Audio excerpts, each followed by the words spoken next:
This video is brought to you by Squarespace. Hi guys, how are you doing? This is me from TechCentury and I'm finally back. And I'm back with a big box. So this is the Sony 50-inch W656 series Smart LED TV. This is actually a 2013 version. For once this means this isn't the brand new 2014 version. But then again, this also means that you're likely going to get a really amazing deal on this TV. So the version that I have right here is the W656, which basically means it's silver and it is made out of aluminum. So the box is pretty damn ugly, I would say, and we already see some of the key specifications. So this is a 50-inch TV, so we have a diagonal of 125.7 centimeters, which is fairly nice and big. Also, we have other features like MHL, of course the Bravia engine for whatever that's worth, and they're also a sponsor of the FIFA World Cup in Brazil. So anyways, this is also a smart TV. It has 200 Hz, only 2 HDMI inputs, which is definitely disappointing, and just an amazing design. So enough about this box, and let's get started with this video after the intro.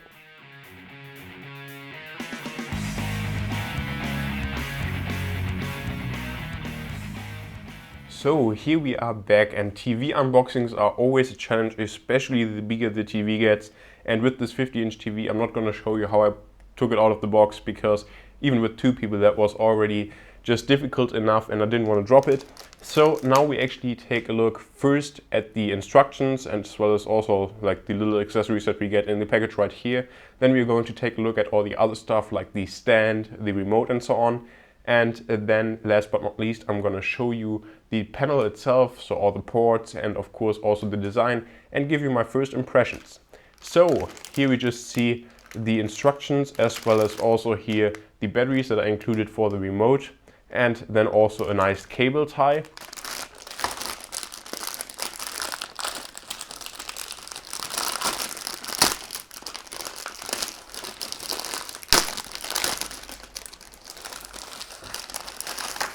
So here we have everything out of the plastic.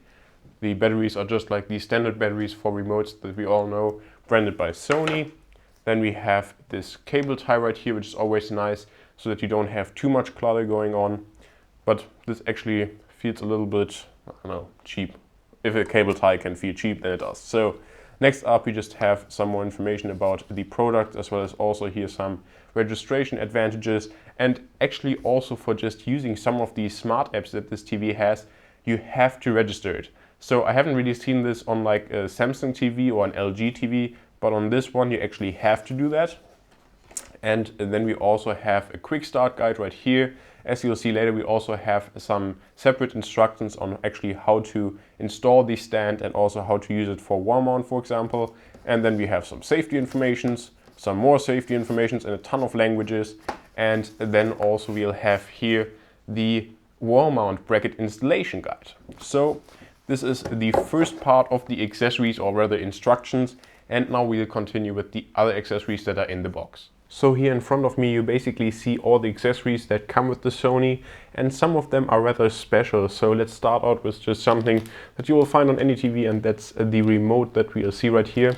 Now I have to say this is probably my least favorite part of this Sony TV, or just Sony TVs in general, because the remote basically sucks. It just looks pretty ugly, and actually on my F6500 Smart TV from 2013, there's actually two remotes included, one with a touchpad, so this definitely can compete, and it just doesn't look or feel any good. But enough about the remote, so not really impressed by that. So next up, here we actually get a power brick, and this is also something that you don't really see on too many TVs. So we have a quite massive power brick here on this TV. Now there's definitely an advantage as well as a disadvantage. Now of course the advantage is that if you have an external power brick, then you can, for example, just easily replace it if it breaks, and you don't really have to like swap out the whole TV or bring in the whole TV for repair. So you can just take the power brick and just get a new one, and that's basically it. But on the other hand, there's such a big TV and they didn't have any place or space to just fit the power brick, which kind of sucks. But then again, you don't really move like a big TV around, so it'll just disappear somewhere and you probably never think about it twice. Now the plug that goes here into the TV basically looks like a plug from a laptop, so this seems to be fairly standard. And then of course the other side is with the country specific plug and with the figure 8 on the other side. So in this case for Germany or Europe. And of course this will vary on the country that you purchase the TV in. So next up we have some quick instructions here, and these are actually rather special because the stand that you see right here, you can't just use it as a stand like on any other TV, but you can also use this as a wall mount for the TV. So that's very special, and I think a pretty brilliant idea, and also just brilliant engineering that you can also use this as the wall mount. So you don't have to buy like a Visa mount from, for example, Amazon, and you also save some money with it. So here are just some instructions that show you how to install the TV basically just on the stand if you just want to stand it up, or also then some instructions on how you are supposed to install it to the wall. So there are also instructions right here, and seems fairly easy. So here's actually a package with all the accessories that you need to mount this TV to the wall. Now I currently don't have any plans on doing this, so I'm not going to take this out of the plastic because I don't want to lose like any crucial parts. But this is just what you'll need to attach the TV to a wall, and it's all included right in the box, which is definitely great to see. Now then, if you just want to use the TV as a regular TV on its stand, then you have the accessories right here. So we have some black screws here that you'll need to install this, as well as then also here's some metal parts which are basically like adapters. And so this seems fairly easy. You just have to attach these to the stand itself and then to the TV. And so the first impressions are definitely good. This seems to be very solid, so I don't really have any worries about the TV falling over or just falling apart. So last but not least, in terms of accessories, we actually have the stand right here, and I have to say it's very light and also very small, especially for the size of the TV. I really expected something bigger and much heavier. The stand on my Samsung TV is way bigger and so much heavier you wouldn't really believe it. So let's take this out of the packaging, but this is also actually metal. So this isn't just like plastic that looks like metal, this is actual metal, and it's also cold to the touch. So here we go. So this is basically like the underside of the stand of this TV. And there's actually also the serial number also printed on there, and these are actually also the adapters that you're going to use if you're just going to use it as a stand and not as a wall mount. And then from the other side, this also looks very nice and elegant. So this is a chrome finish. It might look a little bit black here on video, but this is a chrome finish and just looks very nice. And again, it's a very small, very low profile and just very lightweight. So very impressed so far. So before I actually show you guys the back of the TV and then of course also the TV all set up from the front, let's take a minute to take a look at our sponsor for this video, Squarespace. Squarespace is the simple and easy way to create your own professional website, portfolio, or even online store. They have a ton of beautiful design templates to choose from, and you can just drag and drop your content, so there's no coding required whatsoever. If you should ever run into an issue, they have a 24/7 support crew that supports you through live chat as well as email, and they are located in New York City and Dublin. The plans start as low as $8 a month and even include a free domain name if you sign up for a year. The responsive design adjusts to whatever device you're using it on, so no matter if you're looking at it from a tablet or even on a smartphone, your design and your content will always look great. New and one of the highlights is that every site comes with their free online store. So if you want to sell something, this is the perfect way to start. Now, from my own experience, I'm actually using Squarespace to host my techcentury.net website, and I'm very pleased. I've had only good experience also with the support and just maintaining the website, and of course also the pricing. Start a trial with no credit card required today and start building your website. If you decide to stick with Squarespace, make sure to go to squarespace.com/techcentury and use the offer code CENTURY to get 10% off your first order, and just to show your support for the TechCentury YouTube channel. I thank Squarespace very much for supporting the TechCentury YouTube channel. Squarespace, a better web start with your website. So here we see the back of the Sony TV with most of the ports. So first off, we'll have the two HDMI inputs right here. We also see that the second HDMI input also supports the MHL standard for connecting your smartphone and even charging it. Now, I have to say that two HDMI inputs, especially in 2013 or 2014 for just a big TV, is definitely not enough, and it's just kind of a shame to see. But then again, you can get like an HDMI switch from Amazon for $10. Also, we'll have the antenna in right here, and then we actually see a SCART input, which to me is like completely out of place in 20 2013 or 2013 when the TV was actually released first, and then also component down here, as well as LAN, and then also a digital audio output. So here we then just see the rest of the ports. So we'll have the power input right here, as well as also a USB port for just playing back your media. And also we'll have the CI card slot right here. So if you want to get like HD channels, you'll need this card, at least here in Europe.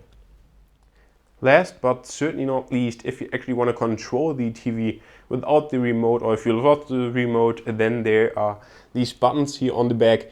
I think the placement sucks pretty much, because you basically have to like grab your hand all around here and then to actually control them. So the placement, I think, sucks pretty bad, but I guess they should do the job. And I honestly can't remember when I used the physical buttons on my TV for the last time. So here we now finally see the Sony W656 in all of its glory. And to be honest, I've now actually used it already for quite a few days. And first off, the size 50-inch is pretty insane. Now I only had like 46 or 47-inch TVs, and yes, the another 3 or 4-inch definitely make a difference, and the size is just pretty amazing. Also the design, I think, just looks absolutely fantastic with this really small aluminum bezel that you see all around, which is around like 5 or 6 millimeters. Also, I think the illuminated Sony logo, that looks really nice. Well, not the logo itself is illuminated, but the LED below looks very nice in my opinion. And also just the stand, which is also made out of metal, looks great. Now, the TV itself, as I mentioned before, has 200 Hz, also has Wi-Fi integrated, and it's a smart TV. So for example, if we just like go quickly here into the smart TV app, then we actually see here that we have, for example, Amazon Instant, or also like these German channels like ProSieben and stuff like that. Now, well, it like looks good at first, and I just like the interface itself. The apps aren't really that great, to be honest. I'm not quite sure if I'm still logged into Amazon Instant here, but yeah, there you also see my reflection. So definitely the surface of the TV is a little bit reflective, but that's not too bad. But here we just see like the interface and also the shows, and this just looks very pixelated. So that's definitely not HD, and that's kind of downfall. But the performance overall definitely is great also in these apps, and there's definitely a couple of TVs that struggle like with the interface because they're not so fast. But it's definitely great to see. And also just for gaming, I've hooked up my Xbox One to it. In general, tests have shown that this Sony TV is actually one of the best, if not the best TVs that you can currently get if you want to game on your TV, because it just has a very low input lag. And I'll also make sure to make like a separate gaming demo video. And also here we just see a couple of the features. So if you don't like the LED below, then you can, for example, just change it or switch it off completely. And also we'll have here like scene select, which definitely changes the picture quite a bit.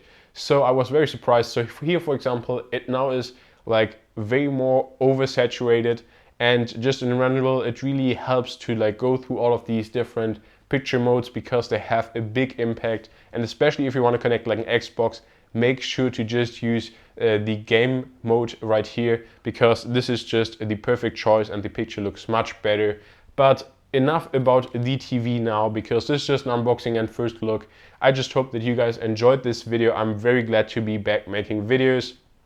Also make sure to subscribe to the channel for a gaming demo, as well as also a review of this Sony TV. And let me know what you think of it in the comment section down below. I'm SB from TechCentury, and I'm really hoping to see you in my next video. Thank you very much for watching.